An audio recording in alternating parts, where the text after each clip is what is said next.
Hello there, my name's Ryan. I'm the creator of a game called The Battle of Attrition, and I really hope that you'll back my game. I haven't got a budget of anything really, and it's very sad to see, so that's why I'm here asking for your help. I have designed and thought of a game that has created a bit of a row between me and my friends because they don't believe it can be done. It is a game that creates two of the biggest genres of game, brings them into one big game, which sounds silly to say that it couldn't be done, or even it might sound silly that it can be done. But throughout all my market research and all the design process, I have found all but one flaw of the game: the fact that it's not been created. So, I guess I'll tell you what it's about and how I thought of it. Well, I'm just a normal, average 16-year-old doing a games design course at college and a IT course alongside it with a media studies A-level. These help me think of the story and what can go behind it. But the main idea, the concept of the game, is the fact that you are the hero of a village and that you want to help the village progress through the stages of life. You start off being a village in the Stone Age with only certain tools that would have been in that generation to use, like stone utensils, rocks, slingshots and things like that, which is not very good really in modern day life. You wouldn't be able to survive a great deal unless you knew how to use them, which we don't get taught. Also, you then progress from that to go up to a town, then a city, and eventually a country. And throughout this process of going from village to country, you also go through all the ages and grow from being that village in the Stone Age. You go to be in the Bronze Age, the Iron Age. You go through the whole industrial revolution, the whole industrial revolution, which I find hard to believe because even I stumbled when saying it, because a game has not been made like this. So the main point of what I'm trying to say is that as well as two genres being put together, you are also progressing through the ages and time, which has been seen, but not at this level. You are also making so many hard decisions along the way, as you are the hero of this town, this village, this city, this country. You are bringing them to keep up with society. So how do you do this? There is many hard decisions in single player that you have to do to progress, and all the decisions work in some ways. Some will get you killed and you'll have to start from the beginning, which is very frustrating if you get to a later date, but that's why you have to strategize. So the point is that you start off so weak, you have to strengthen yourself. So you've got a choice: you can train your troops and go out and fight, or you can protect your village. What's more important, losing a couple of hundred troops for some bread, or protecting the way you make bread yourself in your farms? Obviously it'd be protecting yourself, but they're the decisions you're eventually going to have to come to. So in single player, you start off little, you work your way up, but as you work your way up, the bosses do. But with each boss comes great reward. But I can't tell you what that is. You'll have to wait and find out for the game. Then multiplayer. Now this is a really, really different kettle of fish. Now although you don't actually know the gameplay yet, you start to understand the concept. And the gameplay is what will make this game very, very different. But multiplayer, there's many different game modes. There's games that can last a minimum of 2 minutes, that's the least. But there is a game mode that will last a week, but you can only attack at certain times of the day, and you don't have to be on the game 24/7. But the longer you play the game, the more chance you get of winning, because you're able to progress and make these decisions, but you still earn the same amount of stuff that the other person does.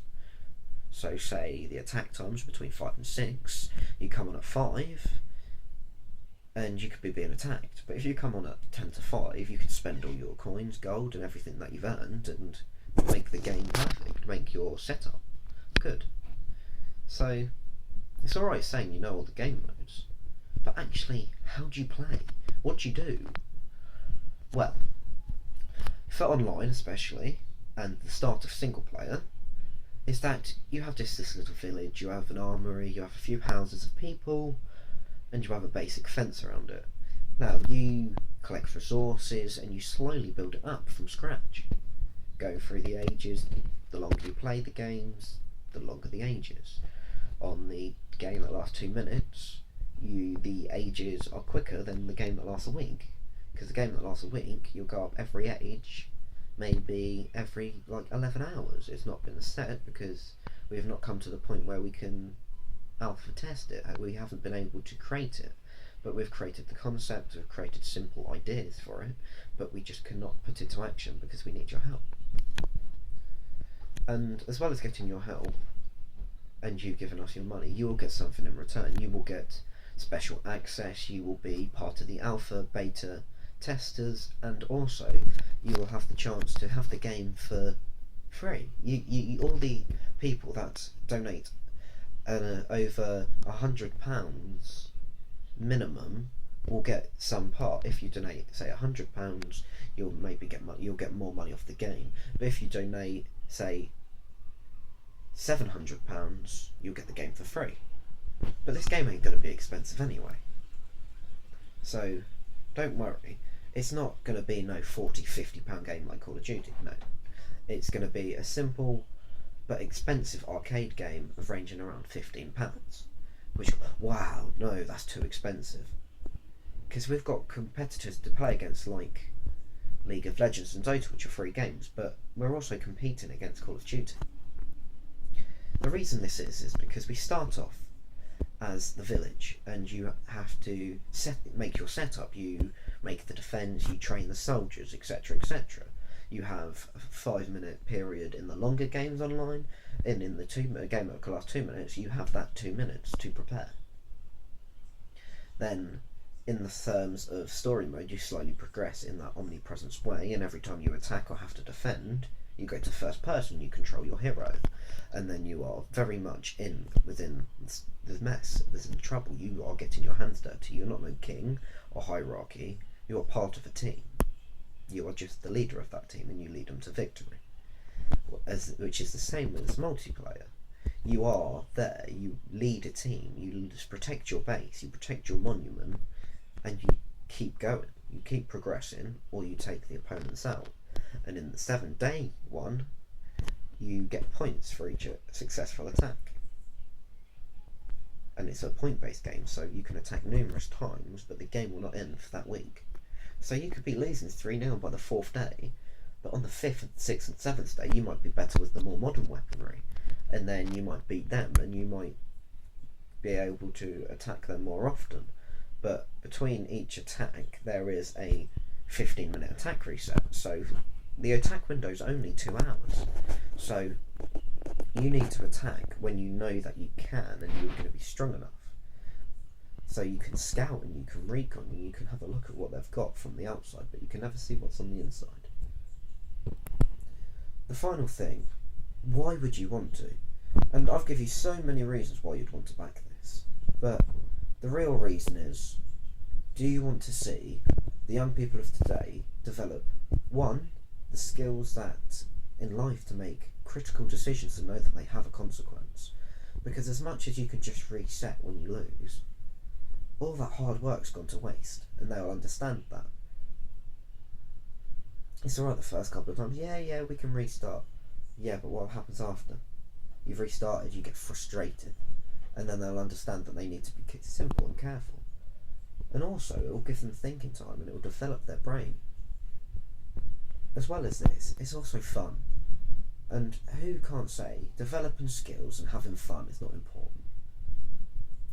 I'd just like to say a massive thank you for listening to this video, and I'd be very, very, very grateful if you could give us your hard-earned money to help this game become a reality. Thank you very much. I'm Ryan, and this has been the Battle of Attrition.